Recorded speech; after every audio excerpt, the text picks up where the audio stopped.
Chapter 5. She was at the consortium. Two massive pillars were at the end of each side of the consortium, and two huge gates lay open wide, and people flowed in the gigantic building. Paris Strings and Alicia got out of the carriage quickly, and out came the others. Alicia felt tiny beside the building. With all the hustle and bustle going on, Alicia almost felt lost in the gathering. "Hurry! We have to get seats," says Paris Strings. They hurried up to the huge gates and stepped through. On the inside, a long corridor stretched along the sides of the building. The corridor had connecting doors along the walls of an auditorium. After stepping through one of these doors, Alicia and Paris Strings found themselves in a huge auditorium lined with seats. In the middle of the auditorium stood four white pillars on which several platforms stood. There were seats lining the platforms in a half-circular setting. One can step up from the first platform to the second while passing the seats set in a half-circular shape. Out in front of these platforms was a podium, a speaking area where one or two speakers could stand and address an audience.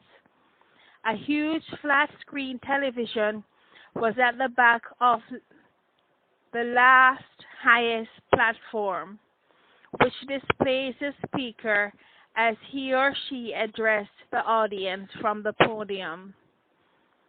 Alicia was awed by all of this. There were several people already seated, and there was a small roar as the audience talked and chattered with one another. While Alicia was staring at the podium, feeling overwhelmed, Paris Strings found some seats close by. She touched Alicia on her arm and gestured for her to come. She followed her until they came to two empty seats. They sat down. In about 5 minutes, someone came to the podium. A hush came over the crowd. "Welcome to weekly council meeting," the speaker began. He was an old man with a long white beard, dressed in a long yellow robe. His face shone as if it were lighted by some power source. He spoke with a halting speech, as if the language was difficult for him to speak. On the platforms behind him sat others. They were all dressed in robes, but each robe was of a different color. There were men of many different skin colors who sat on the platforms. Their skin colors ranged from black, brown to white. On the last platform sat a number of men dressed in white. All Alicia could see was a blur of white. She began to notice for the first time that there were persons stationed at each corner of the building. They appeared to be angels as they stood on a small balcony overlooking the auditorium. They had long white wings, which rested at their sides. They stared intently at the crowd. They were large in stature and seemed to command a presence. Alicia switched her gaze from these angelic forms back to the speaker at the podium. He was in mid-speech. "The focus today is on new arrivals to this world. You have left a world that is vastly different from this one. Do not be overwhelmed. You will soon learn to live in this world. There are powers available of which is greater than your imaginations. Learn them. Learn them to survive. You will find that these powerful skills will be later required of you to carry out missions, to sustain your home, and to progress. Be wary of the places you visit. Do not visit places where the power of evil abounds. You will have to learn to control these powers eventually, but do not be exposed to these powers before ye are able. You have tutors who will guide you. Make friends. You will need them too. Last of all, but not least, be happy. Happiness is the reason for this existence. You have left a world that is fraught with danger and unhappiness. This world is only limited by your potential. The sky is the limit, as they say in earth life. Your immortal progression is one of happiness and learning the ways of godhood. I leave you with these words. And with that last comment, the old man ended his speech and left the podium. Another man in a long robe got up and went to the podium. The man spoke about new dwellings that were being erected for newcomers. He spoke of their location and when they will be available. We need more helpers in the highlands, the man said. We need helpers to take care of the food that is grown there. Anyone who would like to volunteer, please sign up in the hall way after the meeting. He sat down. Another man in a long white robe got up and came to the podium. He was an old man with a white beard and white hair. His face shone with an ethereal light that Alicia had seen before in her dream. He had a kind and friendly face. His face looked young. There were no facial lines. Only his white hair and white beard betrayed his age. He addressed the crowd. I am come to address you about Brambridge Heights. We recommend that you keep away from Brambridge Heights for at least several months. The bricks and mortar are worn down, and we do not know how long it will keep standing. You can no longer test your godly powers there. The energy there is too strong and may cause the destruction of the edifice and cause injury while you practice. We regret to tell you this, however, we must. The warning is extended to all newcomers as well as their tutors. We will have to dedicate a new place for the testing of godly powers. We will do that soon.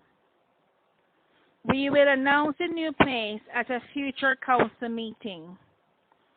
At that moment, a large white bird came flying into the auditorium.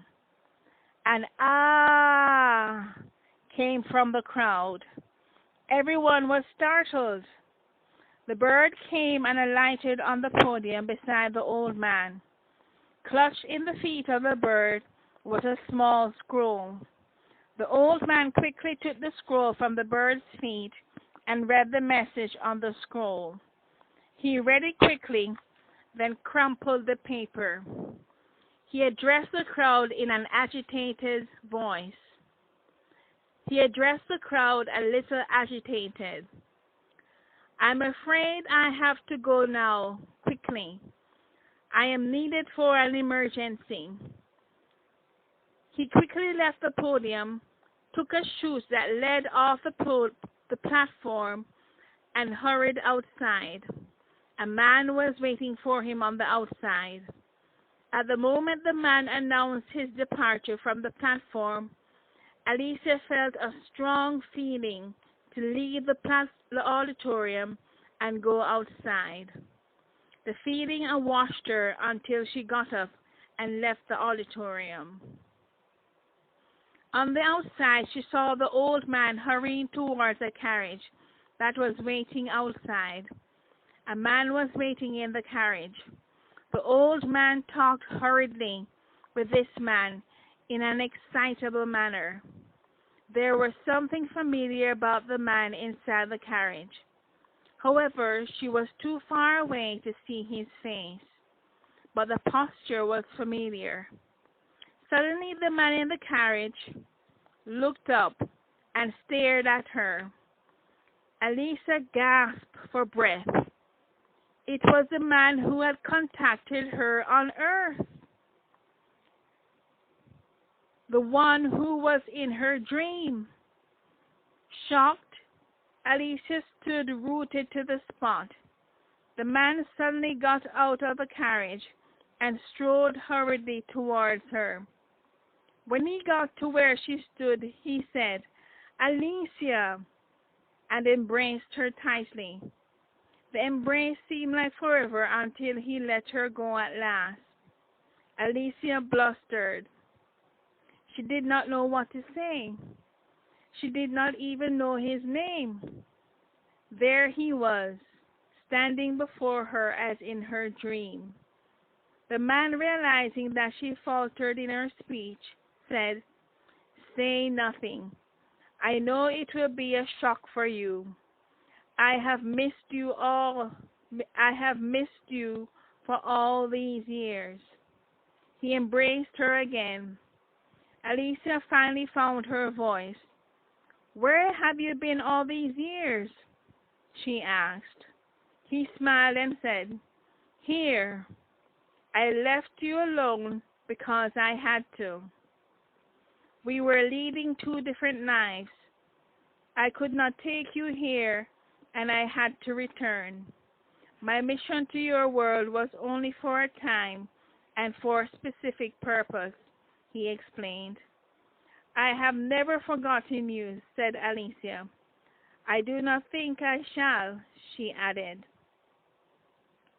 He had not changed for one bit. He still had the same boyish looks, and his blue eyes still showed his emotions. His eyes looked excited at the moment. "Where do you launch?" he said, as if suddenly remembering something. "At Goldburn Castle," Alicia said. "I do not even know your name," said Alicia. "I am Shane," he said, "but I have other names. This one will do, though," he added. "I could not tell you my name at the time. I was forbidden to give out my name, especially on a mission like that," he said. He changed the focus of the conversation. "I heard that you had arrived here in this world. I tried to contact you, but only a few days ago I was successful." He stepped closer to her and said with emotional emphasis, "I saw you in the consciousness. I could only embrace you and tell you not to speak," Shane said. "I knew you would be at council meeting, but I was not sure whether I would see you. And now you are here," he said with emphasis. "You must come and visit me. But first I will visit you, if you are not opposed to it," he said. "No, I'm not," responded Alicia. Shane said, "We must get caught up on old times. Will you give me the pleasure of escorting you back from a council meeting?" he asked. "Of course," said Alicia. He still had the same slight accent to his voice that tugs at your heart.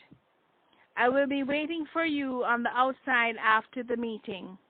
Now, I have to attend to some business. I will see you after the meeting." With so saying, he quickly strode back to the carriage and the waiting old man. They both got into the carriage, and the carriage rose quickly into the air until it disappeared. Alicia took a deep breath and walked back into the auditorium. She found her seat beside Paris Strings. Paris Strings queried as to the reason for her disappearance. Alicia conveyed to her that she had gone outside for a breath of fresh air. For the remainder of the meeting, Alicia hardly listened to the speakers. Her mind was caught up in the meeting she had had with Shane. She imagined all sorts of things, wondering about his background, his life here, and his friendship. Alicia did not realize that the council meeting had ended until people started moving towards the doors.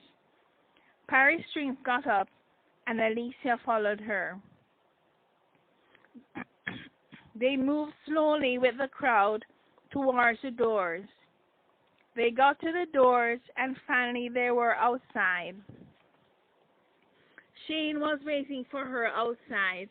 He looked up and down the crowd until he found her. He briskly made his way towards her. He embraced her again. Paris Strings, surprised and a little at loss for words, stared at both of them until Alicia finally said, "This is Shane, a friend. He had been looking for me here." Shane extended his hand towards Paris Strings, and Paris Strings shook it. "Glad to meet you. And your name?" he asked. "Her name is Paris Strings. She's my tutor," Alicia said. "She has been teaching me the basic things I need to know about this world. She's a good teacher." Shane looked at Alicia and said, "It is amazing that you are here."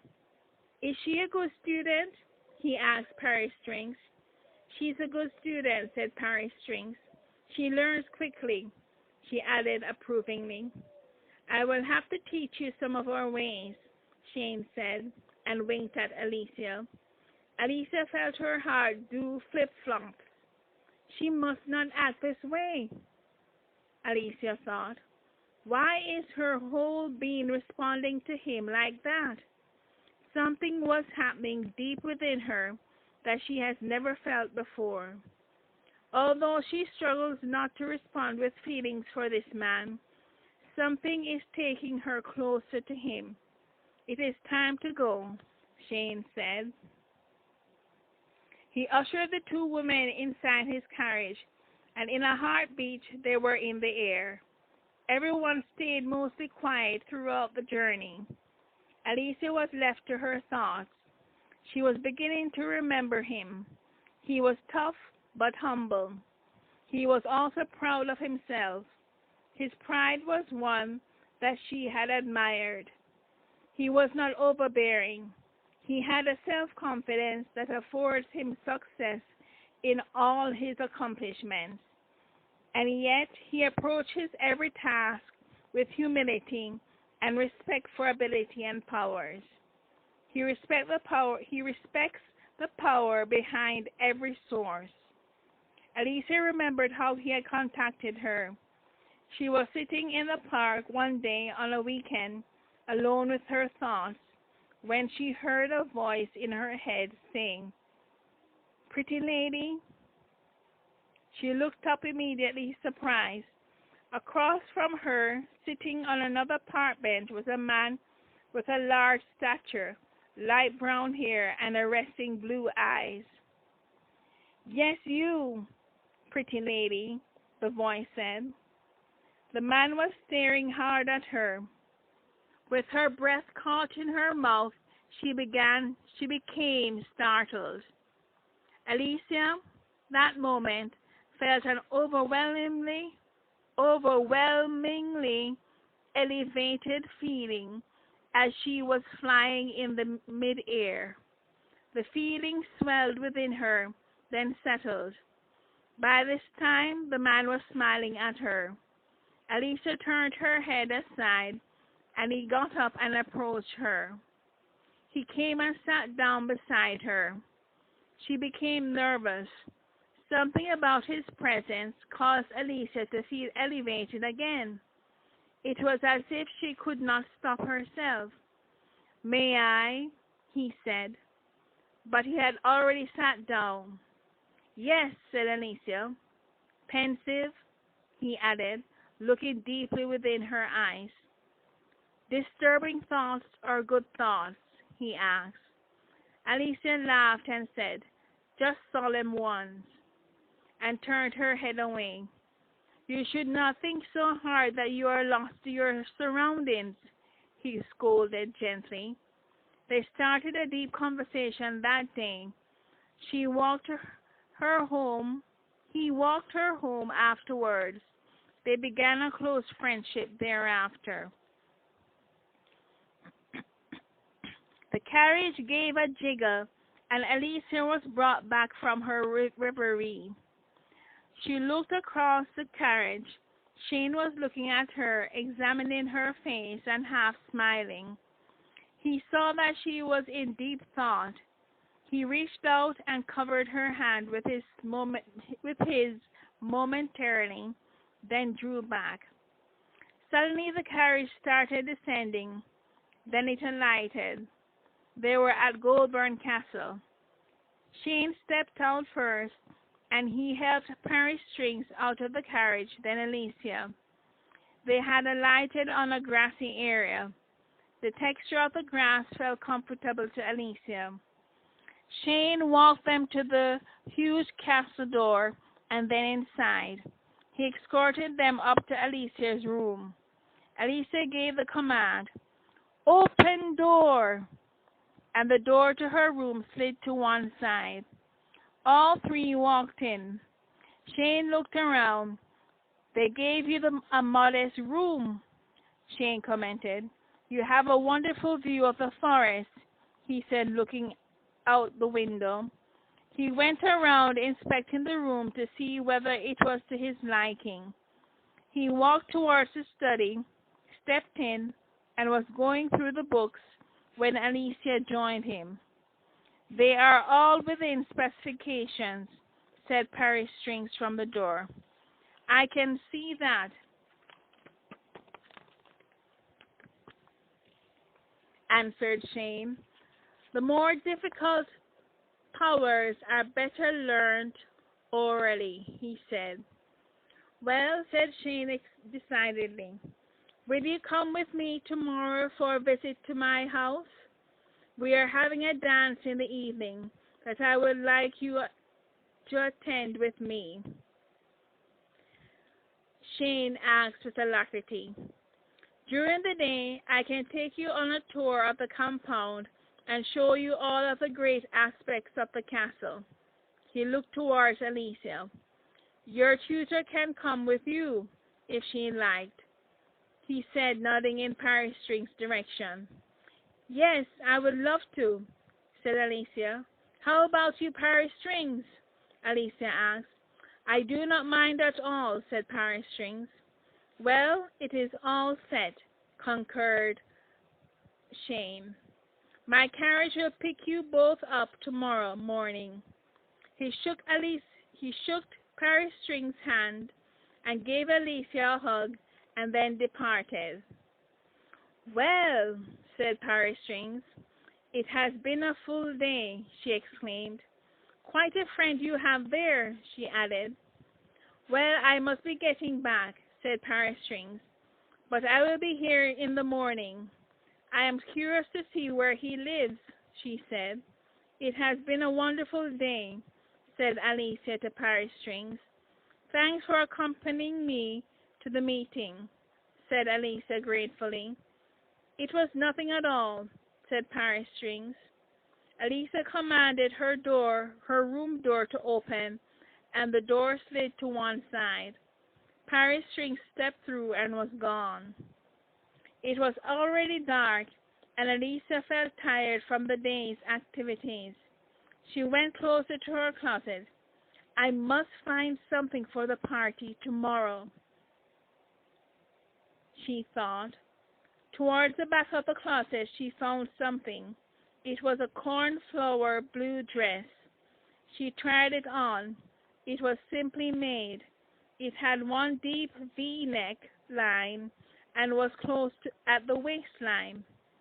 The skirt of the dress billowed out towards the hem. Alicia spun around in it.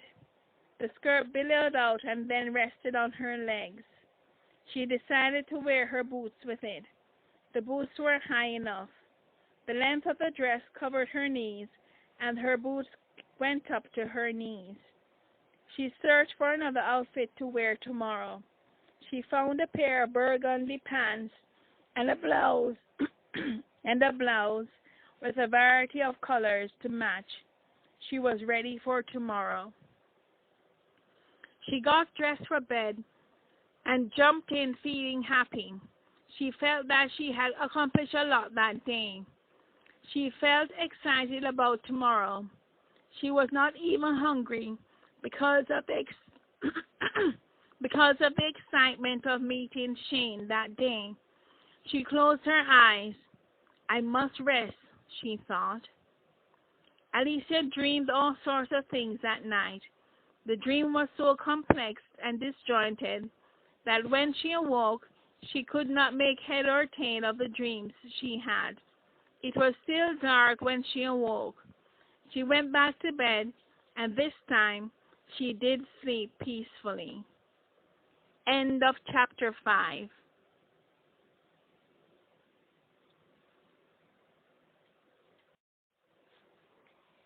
Chapter 5. She was at the consortium. Two massive pillars were at the end of each side of the consortium, and two huge gates lay open wide, and people flowed in the gigantic building. Paris Strings and Alicia got out of the carriage quickly, and out came the others. Alicia felt tiny beside the building. With all the hustle and bustle going on, Alicia almost felt lost in the gathering. Hurry! We have to get seats, says Paris Strings. They hurried up to the huge gates and stepped through. On the inside, a long corridor stretched along the sides of the building. The corridor had connecting doors along the walls of an auditorium. After stepping through one of these doors, Alicia and Paris Strings found themselves in a huge auditorium